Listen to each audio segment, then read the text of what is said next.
Cuando vi cómo los pasteles se desparramaban por el suelo de la oficina de mi esposo, mientras la secretaria me miraba como si hubiera visto un fantasma, supe que mi vida acababa de terminar.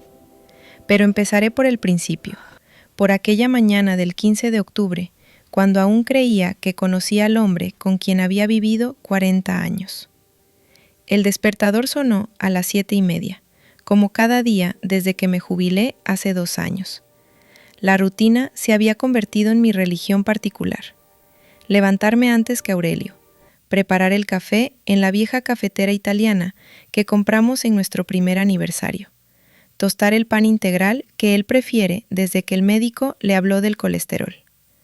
40 años tejiendo la misma red de gestos domésticos, cada uno en su lugar preciso, como las cuentas de un rosario familiar.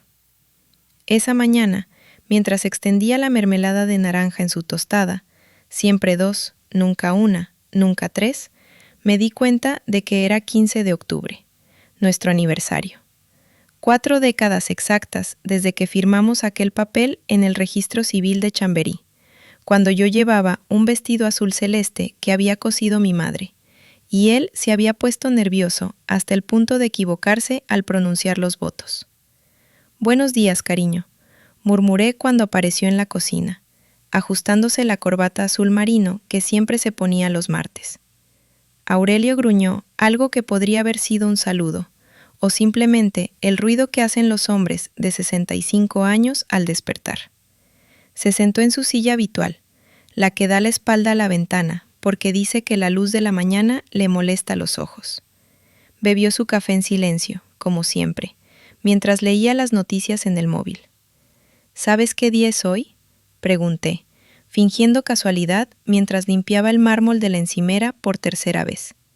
Aurelio levantó la vista del teléfono, con esa expresión ausente que había aprendido a conocer tan bien. Era la misma mirada que ponía cuando le preguntaba por el cumpleaños de los nietos, o cuando había quedado con el fontanero.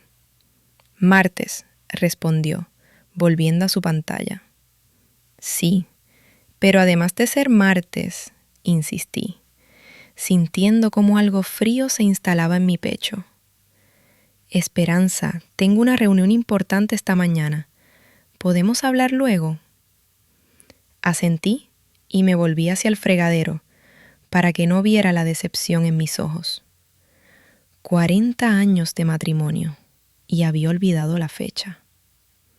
No era la primera vez que se le escapaba algo importante, pero este olvido se me clavó como una espina diminuta en un lugar donde ya había muchas otras. Después de que se marchó, un beso distraído en la mejilla, el portazo familiar, el eco de sus pasos bajando las escaleras. Me quedé sola en el piso de malasaña que habíamos comprado cuando los niños eran pequeños, y este barrio aún era de familias trabajadoras.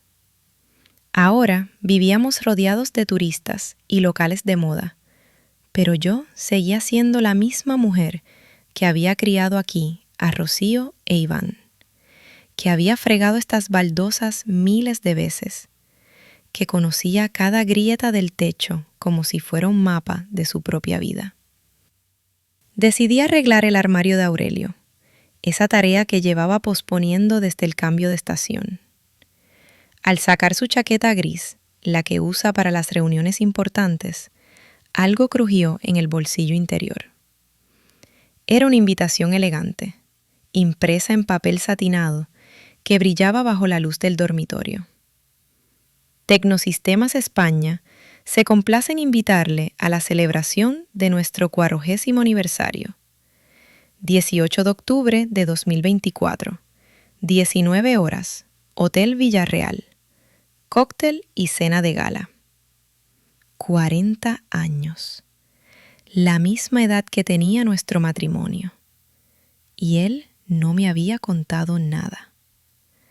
Por un momento sentí ese cosquilleo de emoción que había creído perdido para siempre. Era la oportunidad perfecta para sorprenderlo, para romper la rutina que nos tenía atrapados como moscas en ámbar. Podría presentarme en la fiesta, elegante y sonriente, recordándole a todos que Aurelio Campos tenía una esposa que lo amaba y lo apoyaba. Fui al tocador y abrí el joyero que había sido de mi abuela Remedios. Allí, envuelto en terciopelo morado, estaba el broche de esmeraldas, una pieza antigua, art déco, que había pasado de mi bisabuela a mi abuela, de mi abuela a mi madre y de mi madre a mí. Las esmeraldas eran pequeñas pero perfectas, engarzadas en oro blanco con pequeños diamantes que formaban hojas delicadas. Mi bisabuela lo había llevado el día de su boda, en 1923. Mi abuela lo lucía en las ocasiones especiales, cuando quería sentirse poderosa. Mi madre me lo había regalado el día antes de mi boda, diciéndome: «Esto te dará fuerzas cuando las necesites, hija. Las mujeres de esta familia siempre hemos sabido salir adelante».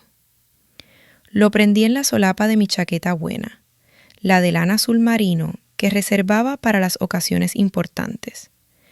Al verme en el espejo, creí reconocer algo de la fortaleza de aquellas mujeres que me habían precedido. Tal vez era hora de demostrar que yo también la tenía. La pastelería de la calle Fuencarral seguía siendo la misma de siempre, con sus vitrinas llenas de tartas caseras y el olor a bollería recién hecha que me transportaba a mi infancia. Don Alberto, el dueño, debía tener ya más de 70 años, pero seguía detrás del mostrador como un capitán en su barco. «Doña Esperanza, ¿qué la trae por aquí en día laborable?», me preguntó con esa sonrisa bondadosa que había visto envejecer durante los últimos 30 años. «Quiero sorprender a mi marido. Es nuestro aniversario». 40 años. Menuda hazaña en estos tiempos. ¿Qué le parece una selección de Petit Fours? Tengo unos de chocolate y frambuesa, que están de rechupete. Elegí una caja preciosa, forrada en papel dorado, con un lazo rojo. Mientras don Alberto la preparaba, me contó que su nieta acababa de tener un bebé, que el negocio iba bien a pesar de la crisis, que Madrid estaba cambiando, pero que los buenos dulces nunca pasarían de moda. Conversaciones de barrio, de toda la vida, que me tranquilizaban como una manta en invierno. El taxi me dejó en el Paseo de la Castellana, frente al edificio de cristal y acero donde Aurelio trabajaba desde hacía 15 años. Siempre me había parecido una estructura fría, demasiado moderna, tan diferente de los colegios de ladrillo rojo donde yo había dado clase durante 38 años. Pero era el lugar donde mi marido se había labrado una carrera respetable, donde había ascendido desde técnico hasta director administrativo. El guardia de seguridad del vestíbulo me resultaba familiar. Cuando me acerqué, reconocí esos ojos oscuros y esa sonrisa tímida. ¿Miguel? ¿Miguel Herrera? «Señorita Esperanza», se puso en pie de inmediato, con ese respeto que solo tienen los antiguos alumnos. «Perdón, señora Esperanza, usted siempre será mi profesora de quinto». Miguel había sido uno de esos niños callados y aplicados que te marcan como docente. Hijo de una familia humilde del barrio de Lavapiés, había luchado por cada nota, por cada oportunidad. Verlo allí, con su uniforme impecable y su dignidad intacta, me llenó de orgullo. «Vengo a ver a mi marido, Aurelio Campos. Quiero darle una sorpresa». La sonrisa de Miguel se desvaneció imperceptiblemente, como una nube que cruza el sol. Fue solo un segundo, pero yo había pasado décadas leyendo las expresiones de los niños, descubriendo sus secretos en el parpadeo de unos ojos o el gesto involuntario de una mano. ¿Aurelio Campos? ¿El director administrativo? Ese mismo. ¿Está en su despacho? Miguel miró hacia los ascensores, luego hacia mí, y después hacia la caja de pasteles que llevaba en las manos. Había algo en su rostro que no conseguía descifrar. Una mezcla de sorpresa y lástima. Señora, es que, ¿sabe usted que su marido se detuvo, como si hubiera llegado al borde de un precipicio? ¿Que mi marido qué, Miguel? Nada. Debe estar en el 7º piso, en la zona de dirección. Pero, señora Esperanza, se inclinó hacia mí, bajando la voz. Tal vez sería mejor que llamara antes. Avísele de que viene. ¿Por qué? Es una sorpresa. Es que últimamente viene mucho por aquí otra señora. Se hace llamar señora Campos también, y no querría que hubiera ningún malentendido. El mundo se detuvo. Las palabras de Miguel resonaron en mis oídos como el eco en una catedral vacía. Otra señora. Se hace llamar señora Campos también. ¿Cómo has dicho? Miguel se había puesto colorado como un tomate. Parecía querer tragarse las palabras que acababa de pronunciar. Yo no debería haber dicho nada. Disculpe, señora Esperanza. Seguramente hay una explicación. Pero yo ya no lo escuchaba. Mi mente trataba de procesar esa información, de encontrarle un sentido que no destruyera los cimientos de mi existencia.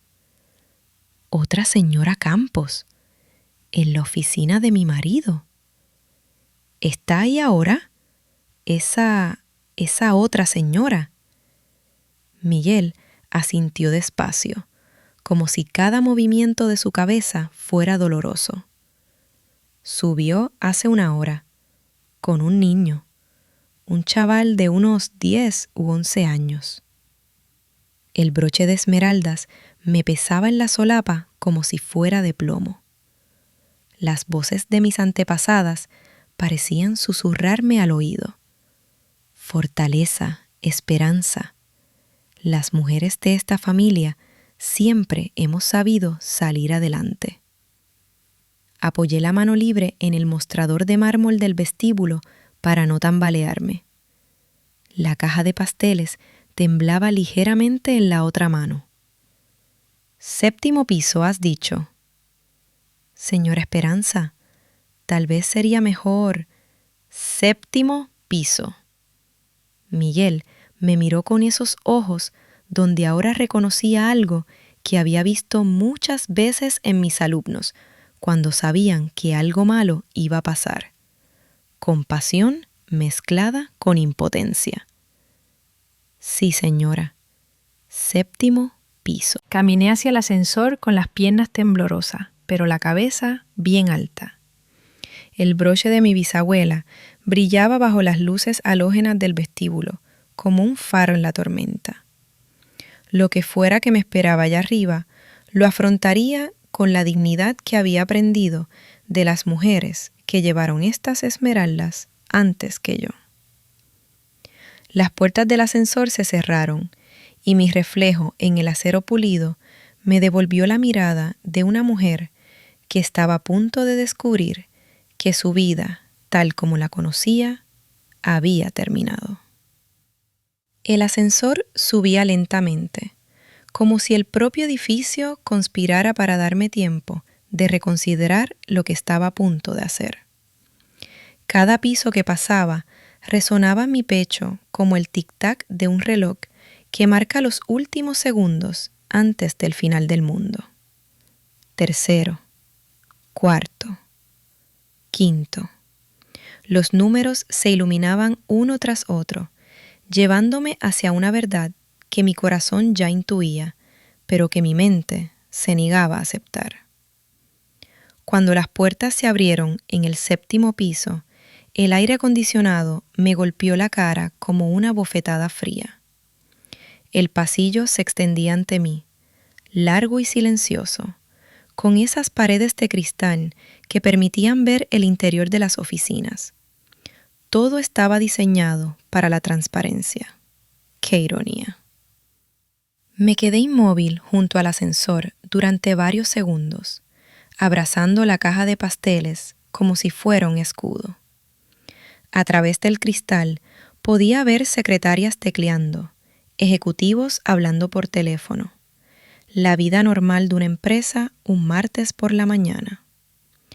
Todo parecía igual que siempre, pero algo había cambiado para siempre. Yo había cambiado.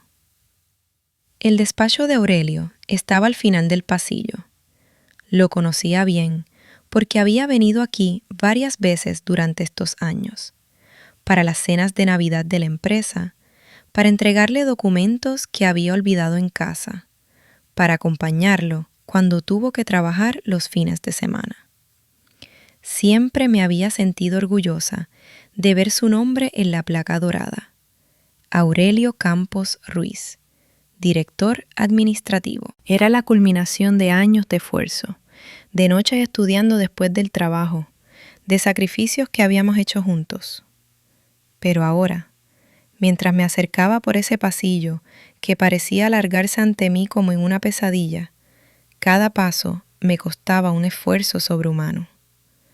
Era como caminar contra una corriente invisible que trataba de llevarme de vuelta al ascensor, de vuelta a mi vida anterior, donde todo tenía sentido. A mitad del pasillo me detuve. Había una mujer sentada en la zona de espera, frente al despacho de Aurelio. Era morena, de unos 40 años, vestida con un traje de chaqueta gris que gritaba profesionalidad.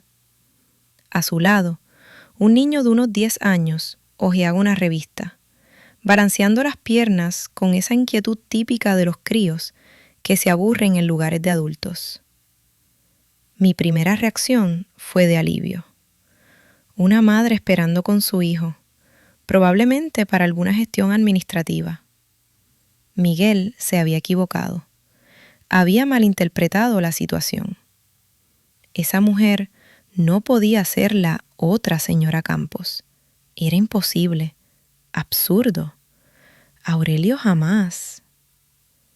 Pero entonces, la mujer levantó la vista de su móvil y miró hacia el despacho de mi marido con una expresión que reconocí al instante. Era la misma mirada que yo había puesto miles de veces durante 40 años. Expectante, cariñosa, ligeramente impaciente. La mirada de una esposa. Se me encogió el estómago. La caja de pasteles empezó a resbalar entre mis manos sudorosas.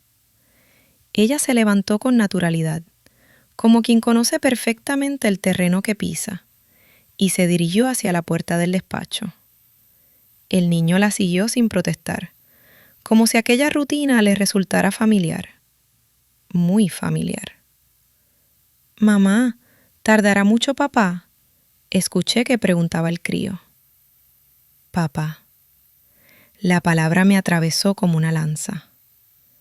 La mujer le revolvió el cabello con ternura.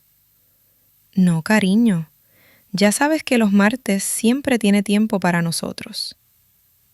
Los martes. Los martes que Aurelio me había dicho durante años que tenía reuniones que se alargaban. Los martes que llegaba tarde a casa, cansado y de mal humor, sin ganas de cenar ni de conversar. Me escondí detrás de una columna de mármol, sintiendo que el corazón me latía tan fuerte que seguramente se oiría en toda la planta. No podía ser real. Era una pesadilla, una confusión terrible que se aclararía en cualquier momento. La mujer llamó suavemente a la puerta del despacho. «Aurelio, somos nosotros. Aurelio. No señor Campos, ni director. Aurelio». Con esa familiaridad que solo dan los años de intimidad. La puerta se abrió y apareció mi marido.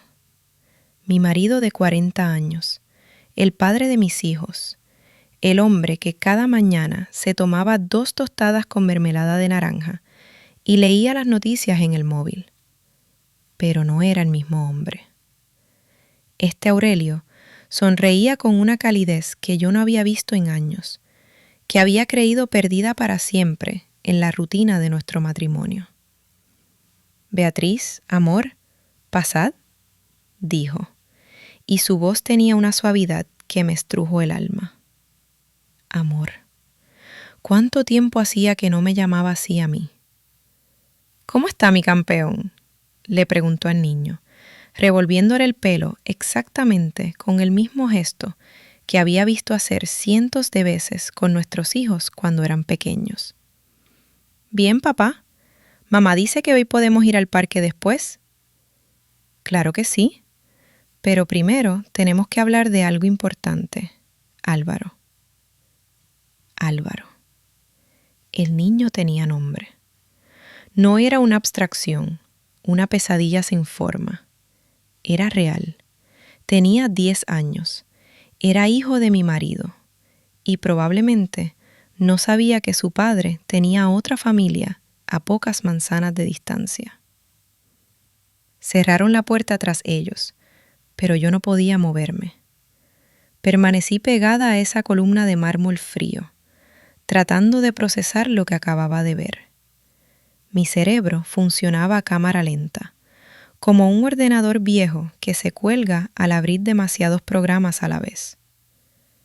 No sé cuánto tiempo estuve allí, paralizada entre la incredulidad y el horror. Podían haber sido minutos u horas. El tiempo había perdido todo significado. Solo existía el eco de esas palabras. Aurelio, amor, papá. 12 años juntos. 12 años. Una década y media, durante la cual yo había seguido haciendo la cena, planchando sus camisas, preguntándole qué tal el día en el trabajo. 12 años en los que había justificado sus ausencias, sus cambios de humor, esos momentos en que lo veía ausente y creía que era solo el cansancio de la edad. De pronto, la puerta del despacho se abrió de nuevo. Salieron los 3 juntos, charlando como una familia normal. Una familia que no éramos nosotros. «Y el sábado iremos a ver esa película que tanto te gusta, ¿vale?», decía Aurelio al niño. «¿La de robots? Genial. ¿Vendrás a casa después?» «Claro, pequeño. Papá siempre viene a casa los sábados». Los sábados, que Aurelio me decía que tenía que ir a la oficina un ratito para revisar informes urgentes. Ya no podía más. No podía quedarme allí, escuchando cómo desmontaba pieza a pieza el puzzle de nuestra vida en común.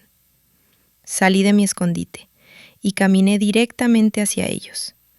Ya no tenía miedo, ni dudas, ni esperanza de que fuera una confusión. Solo tenía una necesidad desesperada de acabar con aquella pantomima. «Aurelio». Mi voz resonó en el pasillo como un disparo. Los 3 se volvieron hacia mí al mismo tiempo. Vi cómo el color se desvanecía del rostro de mi marido, cómo la mujer me miraba con sorpresa primero y con comprensión después. El niño nos observaba a todos sin entender nada, con esa inocencia terrible de quien está ajeno al drama de los adultos. «Esperanza». Aurelio pronunció mi nombre como si fuera una maldición. La caja de pasteles se me cayó de las manos. Los petit fours de chocolate y frambuesa de don Alberto se desparramaron por el suelo de mármol como confeti en un funeral. Algunos se deshicieron al impactar, creando un mosaico dulce y patético sobre el que se apoyaba mi matrimonio destrozado. 40 años, dije, y mi voz no parecía salir de mi garganta, sino de algún lugar muy profundo y doloroso. Hoy hace 40 años exactos que nos casamos. La mujer, Beatriz, había dicho él, me miraba con una expresión que no conseguía descifrar. No era triunfo ni desprecio. Era algo más complejo, culpabilidad mezclada con una extraña compasión. «Señora», empezó a decir, pero yo la corté con un gesto. No, no quiero hablar contigo, quiero hablar con él, señalé a Aurelio, que parecía haberse convertido en una estatua de sal. ¿Cuánto tiempo, cuántos años llevas mintiendo? Esperanza, por favor, no aquí. El niño. ¿El niño? Mi voz subió una octava. ¿Qué niño, Aurelio? ¿Este niño que te llama papá? ¿Este niño que existe mientras tú desayunas conmigo cada mañana como si nada? Álvaro se había refugiado detrás de las piernas de su madre, asustado por el tono de mi voz. Beatriz le puso una mano protectora en el hombro. Álvaro, ve a sentarte allí un momento, ¿vale? Los mayores tenemos que hablar. El crío obedeció sin protestar. Beatriz esperó a que se alejara lo suficiente antes de hablar. Señora, yo lamento que se haya enterado así. ¿Cuánto tiempo? Repetí, sin dejar de mirar a Aurelio. ¿Cuánto tiempo llevas viviendo esta doble vida? Aurelio se pasó la mano por el pelo, ese gesto que hacía siempre que estaba nervioso. Esperanza, no es lo que... ¿Cuánto tiempo? Mi grito resonó por todo el pasillo. Varias cabezas se asomaron por las oficinas. Aurelio miró a su alrededor, consciente de que estábamos montando una escena que se convertiría en el chisme de la empresa durante meses. 12 años, susurró finalmente. 12 años. Desde que Álvaro era un bebé, desde que nuestros propios hijos eran adolescentes. 12 años de cenas familiares, donde yo preguntaba ¿qué tal el trabajo? Y él contestaba, bien, lo de siempre. 12 años de besos de buenas noches, que habían sido solo rutina para él. 12 años en los que yo había sido la idiota que se quedaba en casa esperando a un hombre que tenía otra vida. Tú, las palabras se me atascaban en la garganta. Tú tienes un hijo con ella. Esperanza, tienes un hijo de 10 años que no sabía que existía. Álvaro es especial, es un chico maravilloso. Esas palabras me partieron por la mitad. La forma en que lo había dicho, con orgullo paterno, con cariño genuino, el mismo tono que había usado cuando hablaba de Rocío e Iván cuando eran pequeños. ¿La amas?, pregunté, aunque sabía que la respuesta me destrozaría. Aurelio bajó la mirada hacia los pasteles aplastados en el suelo. Esperanza, las cosas entre nosotros llevaban tiempo. ¿La amas? Un silencio largo, terrible. Beatriz miraba hacia otro lado, incómoda. Al final, Aurelio levantó los ojos hacia mí. Sí. Esa sencilla sílaba fue como recibir una puñalada. No porque fuera inesperada, sino porque era definitiva. No había marcha atrás. No había malentendidos que aclarar ni crisis matrimoniales que superar. Había amor. Amor verdadero hacia otra mujer, hacia otro hijo, hacia otra vida que no era la nuestra. Me quité el broche de esmeraldas de la solapa. Mis dedos temblaban tanto que apenas conseguía desabrocharlo. Cuando por fin lo tuve en la mano, se lo mostré a Aurelio. ¿Sabes lo que es esto? Es el broche de tu abuela, de mi bisabuela, y de mi abuela, y de mi madre. Ellas me dijeron que me daría fuerzas cuando las necesitara. Cerré la mano en torno a las esmeraldas, pues las necesito ahora. Me di la vuelta y eché a correr hacia el ascensor. Detrás de mí oí la voz de Aurelio gritando mi nombre, pero no me detuve. No podía detenerme. Si lo hacía, si me volvía para mirarlo una vez más, me desmoronaría allí mismo, delante de toda esa gente que ahora nos miraba desde sus oficinas como si fuéramos una telenovela de sobremesa. Las puertas del ascensor se cerraron justo cuando él llegaba corriendo. Lo último que vi fue su cara desesperada, gritándome algo que no pude oír por encima del rugido de sangre en mis oídos. Mientras el ascensor bajaba, me miré en el espejo de acero pulido. La mujer que me devolvía la mirada era la misma que había subido hacía menos de una hora. Pero algo fundamental había cambiado en ella. Ya no era la esposa de Aurelio Campos. Ya no era la mitad de un matrimonio de 40 años. Ya no sabía quién era. Solo sabía que tenía que salir de aquel edificio, lejos de aquella verdad que acababa de destrozar todo lo que creía saber sobre mi vida. Las puertas se abrieron en la planta baja. Miguel me esperaba junto a su mostrador, con el rostro descompuesto por la culpabilidad. Señor Esperanza, Gracias, Miguel. Has hecho lo correcto. Le di un beso en la mejilla, como hacía con mis alumnos cuando los veía por la calle años después de haber sido su profesora. Después salí del edificio hacia la tarde madrileña, que de repente me parecía más fría y más solitaria que nunca. El broche de esmeraldas quemaba en mi mano cerrada como un carbón ardiendo. Las piedras que habían visto nacer y morir amores, que habían sobrevivido a guerras y penurias, que habían pasado de madre a hija durante un siglo entero. Ahora me tocaba a mí demostrar que era digna de llevarlas. 3 días después del terremoto que había destruido mi vida, me encontré sentada en el suelo del dormitorio, rodeada de papeles como un detective aficionado en busca de pistas de un crimen que ya conocía al dedillo. Había vaciado todos los cajones, revisado cada bolsillo, cada carpeta, cada rincón donde Aurelio pudiera haber escondido las pruebas de su traición. No había dormido más de 2 horas seguidas desde aquel martes. Cada vez que cerraba los ojos, veía la sonrisa de Álvaro. Escuchaba la voz de Aurelio diciendo: «Beatriz, amor». Sentía el crujido de los pasteles al estrellarse contra el suelo. El broche de esmeraldas no se había separado de mi mano derecha. Lo llevaba en el bolsillo de la bata como un talismán que me recordaba que las mujeres de mi familia habían sobrevivido a cosas peores. La cuenta bancaria la encontré el viernes por la mañana, escondida detrás de una caja de medicamentos caducados en su mesilla de noche. Una libreta pequeña, de esas que ya apenas utilizan los bancos, con el nombre de una sucursal de Getafe que no me sonaba de nada. Banco Santander. Titular: Aurelio Campos Ruiz. Saldo actual: 2.347 euros.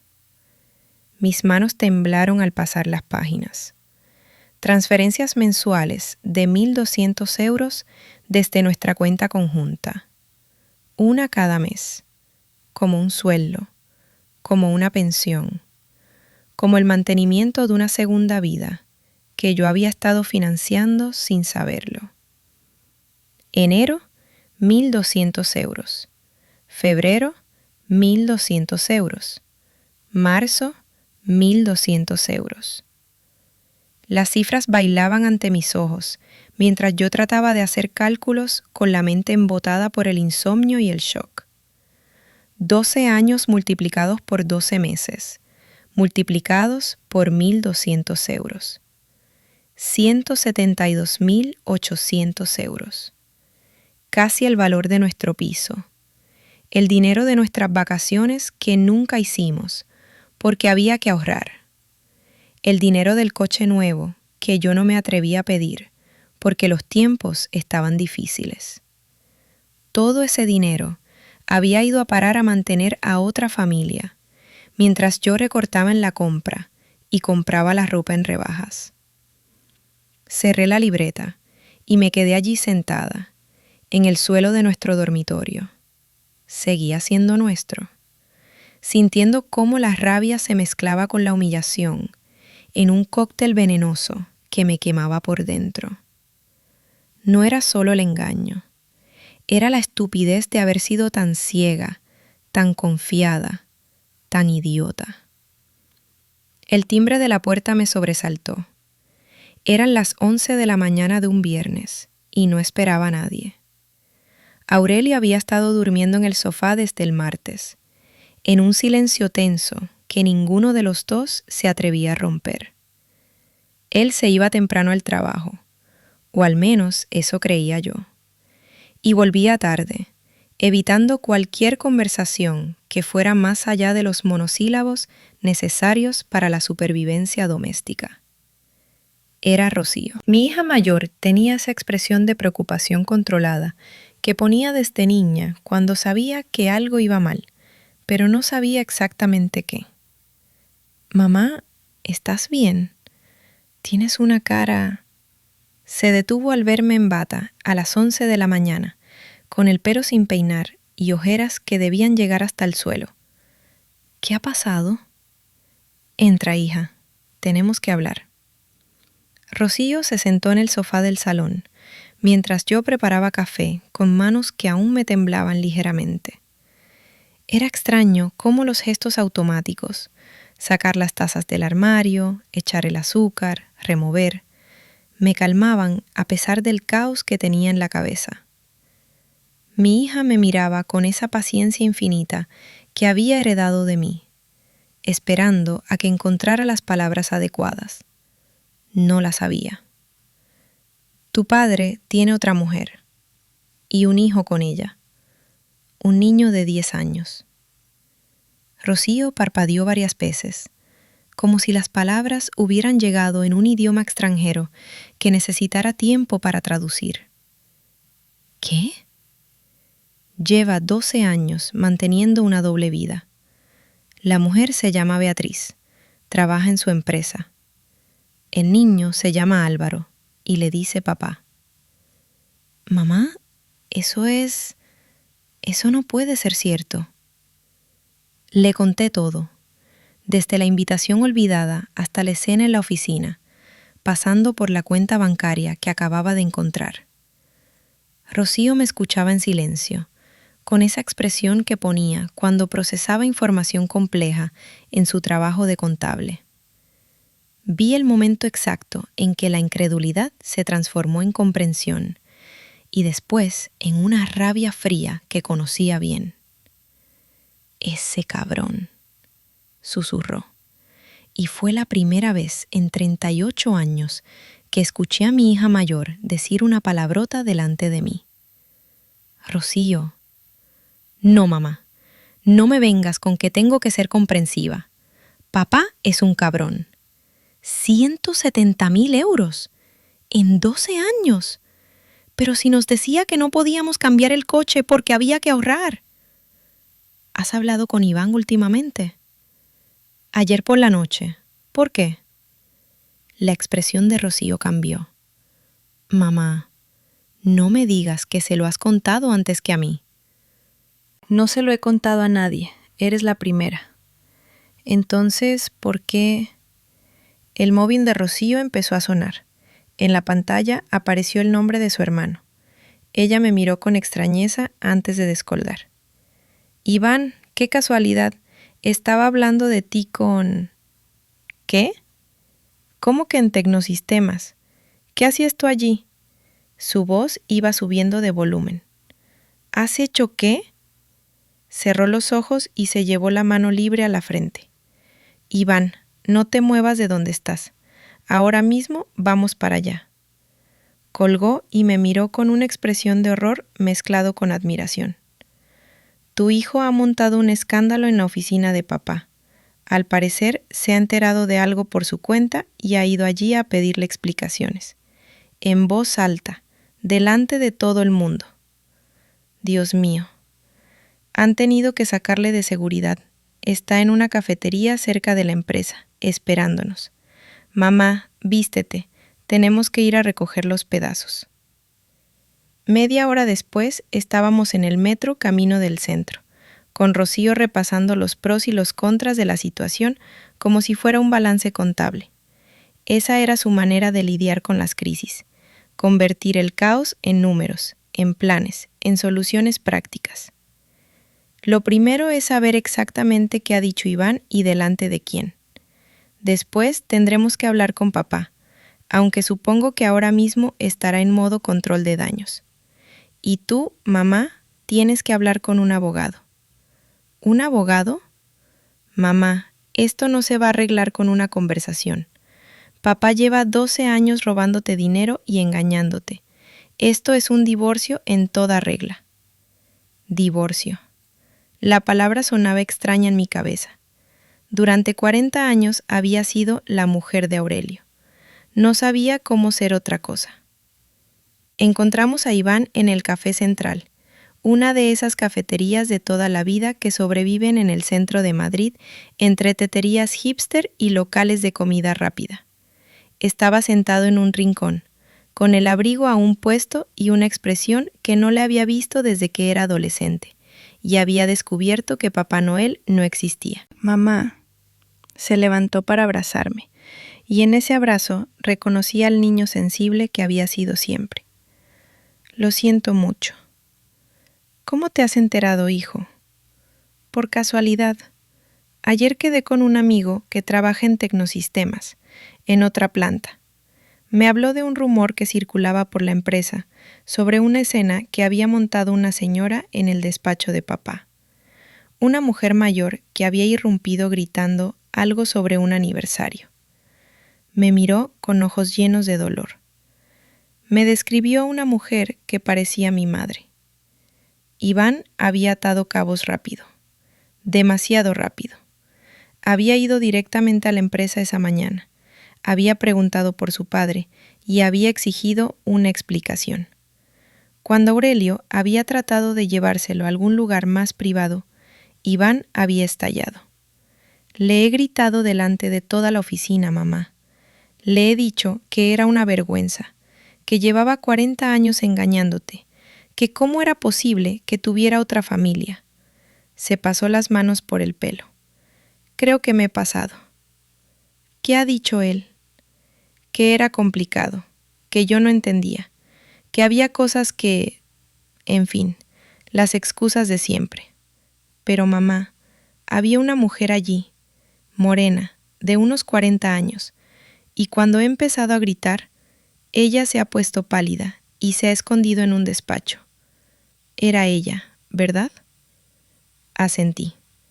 Rocío había estado tomando notas mentales de toda la conversación. ¿Qué ha pasado después? Han venido 2 guardias de seguridad y me han sacado, muy educadamente, pero me han dejado claro que no era bienvenido. El jefe de papá estaba allí, un tipo mayor con cara de pocos amigos. Se veía que no le había hecho gracia el numerito. Iván, has metido a tu padre en un lío muy gordo, dijo Rocío. Bien, se lo merece, y más. No es por él, es por mamá. Si despiden a papá, el divorcio se va a complicar mucho más. Tenían razón, pero en aquel momento no me importaba. Durante 3 días había estado sumida en el shock y la tristeza. Ahora, viendo a mis hijos asumir automáticamente el papel de protectores, sintiendo su rabia solidaria, algo se encendió en mi pecho. Era la misma sensación que había tenido cuando agarré el broche de esmeraldas en la oficina de Aurelio. La certeza de que no estaba sola, de que formaba parte de algo más grande que mi dolor individual. ¿Sabéis qué? Dije, interrumpiendo la discusión práctica de mis hijos. Me da igual lo que le pase en el trabajo. Se lo ha buscado él solito. Rocío y Iván me miraron sorprendidos. Probablemente no esperaban esa reacción de la madre abnegada que había sido toda la vida. «Mamá», empezó Rocío. «No, hijos. Vuestro hermano ha hecho bien. Yo llevo 3 días comportándome como una víctima, escondida en casa, tratando de entender cómo ha podido pasar esto. Pero ya está bien. Su padre ha estado jugando con ventaja durante 12 años. Es hora de que las cartas se pongan sobre la mesa». El móvil de Iván sonó. Era un número desconocido. «Dígame». «¿Iván Campos?» «Soy Roberto Mendoza, director de Recursos Humanos de Tecnosistemas España. ¿Podría venir a la empresa para hablar sobre lo ocurrido esta mañana?» «Estoy con mi familia. No voy a ir a ningún sitio sin mi madre». «Perfecto. La señora Campos también está invitada. Tenemos que aclarar algunos aspectos de la situación. ¿Pueden venir esta tarde?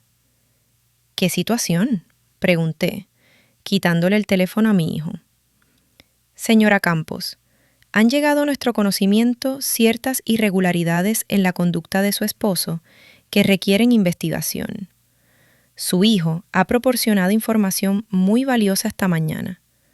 Necesitamos su testimonio también. Irregularidades. Investigación. Las palabras resonaron en mi cabeza como campanas de victoria. Estaremos allí a las 5. Después de colgar, Rocío me miró con una mezcla de respeto y preocupación. Mamá, ¿sabes en lo que te estás metiendo? Sí, hija, me estoy metiendo en la verdad. Esa tarde, mientras nos dirigíamos hacia Tecnosistemas, llevaba el broche de esmeraldas prendido en la solapa de mi mejor chaqueta. Ya no era la mujer que había subido en aquel ascensor 3 días atrás, con una caja de pasteles y el corazón lleno de esperanza. Era la nieta de mujeres que habían luchado, que habían sobrevivido, que habían salido adelante contra viento y marea. Y por primera vez en 72 horas no tenía miedo de lo que iba a encontrar al otro lado de aquellas puertas. 6 meses después del día que cambió mi vida para siempre, me desperté con el sol entrando por las ventanas del que ya era solo mi dormitorio. Era un abril radiante, de esos que hacen que Madrid parezca la ciudad más hermosa del mundo, y por primera vez en mucho tiempo no sentí ese peso en el pecho que me había acompañado desde octubre. Aurelio ya no vivía aquí. Se había marchado en febrero, después de que el proceso de divorcio contencioso comenzara oficialmente, y la abogada que me había recomendado Carmen, una ex compañera del colegio que llevaba casos familiares, me aconsejara que era mejor que viviéramos separados. El piso se sentía extraño sin su presencia, pero no vacío.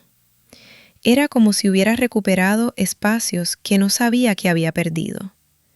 La mesa del desayuno ya no tenía 2 servicios, solo una taza de café para mí, una tostada con mermelada de fresa, había descubierto que me gustaba más que la de naranja que compraba por él, y el silencio que había aprendido a disfrutar en lugar de temer. Ese día tenía taller de fotografía por la tarde.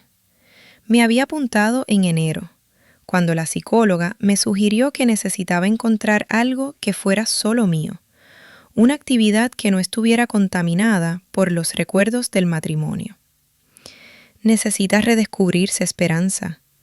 Después de 40 años definiéndose como la esposa de alguien, tiene que averiguar quién es usted como individuo. El taller se reunía todos los miércoles en un local del barrio de Las Letras. Éramos un grupo variopinto, jubilados como yo, amas de casa en busca de una afición, jóvenes que querían aprender técnicas analógicas. El profesor era un hombre de unos 60 y pocos años, Julián Moreno, que había dado clases de literatura durante toda su vida y se había aficionado a la fotografía después de jubilarse. La primera vez que lo vi, pensé que tenía los ojos más tristes que había visto nunca. Después supe que había perdido a su mujer 5 años atrás, después de 32 años de matrimonio. Cáncer de mama. Nos reconocimos como supervivientes de naufragios diferentes, pero igual de devastadores. Buenos días, Esperanza, me saludó cuando llegué al taller esa tarde de abril. ¿Has traído las fotos de la semana pasada? Había estado practicando con la vieja cámara réflex que encontré en el trastero, una Pentax que Aurelio había comprado en los 80 y había usado 3 veces antes de abandonarla. Resultó que tenía talento para capturar momentos. Mis fotografías eran sencillas pero honestas. Ancianos en los parques, niños jugando, rincones de Madrid que habían sobrevivido al paso del tiempo. Sí, aquí están. Le enseñé las copias que había revelado en el laboratorio del barrio. He estado fotografiando puertas antiguas, Me parece que todas tienen una historia que contar. Julián examinó las fotos con esa concentración que ponía en todo lo que hacía. Tenía manos de profesor, delicadas y expresivas, con unas gafas de pasta que se quitaba y se ponía constantemente. Esperanza, esto es precioso. Tienes un ojo natural para encontrar la belleza en lo cotidiano. Me devolvió las fotografías. ¿Has pensado en hacer una pequeña exposición? ¿Yo? No, por favor. Son solo afición de principiante. El arte no tiene que ver con el tiempo que llevas haciéndolo, sino con lo que tienes que decir. Y tú tienes mucho que decir. Después del taller, Julián y yo habíamos empezado a tomar café en el bar de enfrente. No era nada romántico, al menos al principio. Éramos dos personas que habían perdido la vida que conocían y estaban tratando de construir una nueva. Él me hablaba de su Carmen, de cómo la echaba de menos, pero había aprendido a vivir con esa ausencia. Yo le contaba sobre el proceso de divorcio, sobre lo extraño que era descubrir que tenía opiniones propias sobre cosas en las que no había pensado en 40 años. ¿Sabes qué es lo más raro?, le dije aquel miércoles, mientras removía el azúcar en mi café. Que no echo de menos a Aurelio. Echo de menos la idea de tener un matrimonio, de formar parte de algo estable, pero no lo echo de menos a él. Eso es más normal de lo que crees. A veces perdemos a las personas mucho antes de que se vayan físicamente. Había algo reconfortante en la forma que tenía Julián de escuchar, sin juzgar, sin dar consejos no solicitados. Era tan diferente de Aurelio, que siempre había tenido una opinión sobre todo y esperaba que yo la adoptara como propia. Fue en mayo cuando me encontré con Beatriz. Había salido de la consulta de la abogada. Las cosas iban bien. Aurelio había aceptado la mayoría de nuestras demandas, después de que su situación laboral se complicara. Cuando la vi en la terraza del café de enfrente. Estaba sola, removiendo nerviosamente una taza de té, que no parecía tener intención de beberse. Por un momento, pensé en hacer como si no la hubiera visto. Habían pasado 7 meses desde aquella cena horrible en la oficina, y no tenía ganas de revivir el dolor. Pero algo en su postura, en la forma en que mantenía la cabeza baja, me hizo cambiar de opinión. ¿Beatriz? Levantó la vista, sobresaltada. Vi que había estado llorando. Esperanza, yo no esperaba. ¿Puedo sentarme? Asintió sin palabras. Me senté frente a ella y pedí un café al camarero. Nos quedamos en silencio durante un momento que se hizo eterno. ¿Cómo está Álvaro?, pregunté finalmente. Bien, confundido, pero bien. Le hemos dicho que las cosas entre su padre y yo han cambiado. No sabe que Aurelio tiene otra familia. No sabemos si contárselo.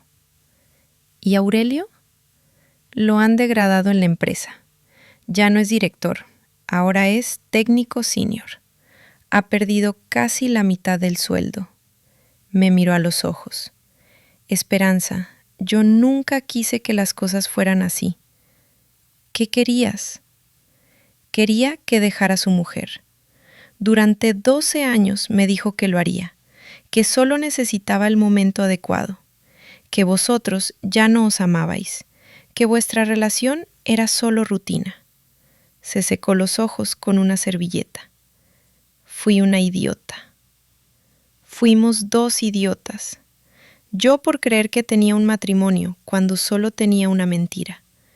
Tú por creer que un hombre que había mentido durante 12 años iba a cambiar. ¿Me odias? La pregunta me pilló desprevenida. La estudié durante unos segundos.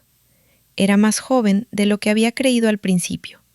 Probablemente no llegaba a los 40. Tenía ojeras y había adelgazado. No parecía la mujer triunfante que había imaginado en mis pesadillas, sino alguien tan perdido como yo había estado. No, te compadezco. Los dos hemos sido víctimas del mismo hombre. Esperanza, quería decirte que he testificado en el proceso de divorcio. Mi abogado dice que puede ayudarte. ¿Por qué? Porque es lo justo, porque Aurelio se ha aprovechado de las dos, y porque quiero que Álvaro crezca sabiendo que las mentiras tienen consecuencias. Cuando nos despedimos, le di un abrazo. No era perdón, no era amistad, pero era algo mejor que el odio que había imaginado que sentiría. En septiembre llegó la sentencia de divorcio. Me quedé con el piso, valorado en 320.000 euros, con la mitad de los ahorros que quedaban después de descontar lo que había gastado en mantener a su otra familia, y con una pensión compensatoria de 800 euros al mes durante 10 años. Era menos de lo que habíamos pedido al principio, pero más de lo que yo había esperado conseguir. También por esas fechas conocí a Álvaro. Rocío había insistido en que el niño era mi nieto, quisiera reconocerlo o no. Mamá, él no tiene la culpa de las decisiones de su padre. Es hermano de sangre de mis hijos. El encuentro fue en el Retiro, en territorio neutral.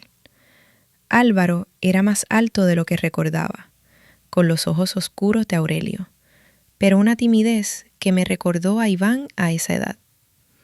Beatriz se mantuvo a distancia prudencial mientras nosotros nos conocíamos. ¿Tú eres la otra mamá de papá?, me preguntó, con esa franqueza brutal de los niños. Algo así. Soy la madre de Rocío e Iván.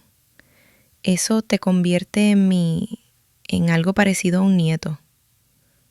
¿Puedo llamarte abuela? Si quieres. No fue fácil, pero tampoco fue imposible.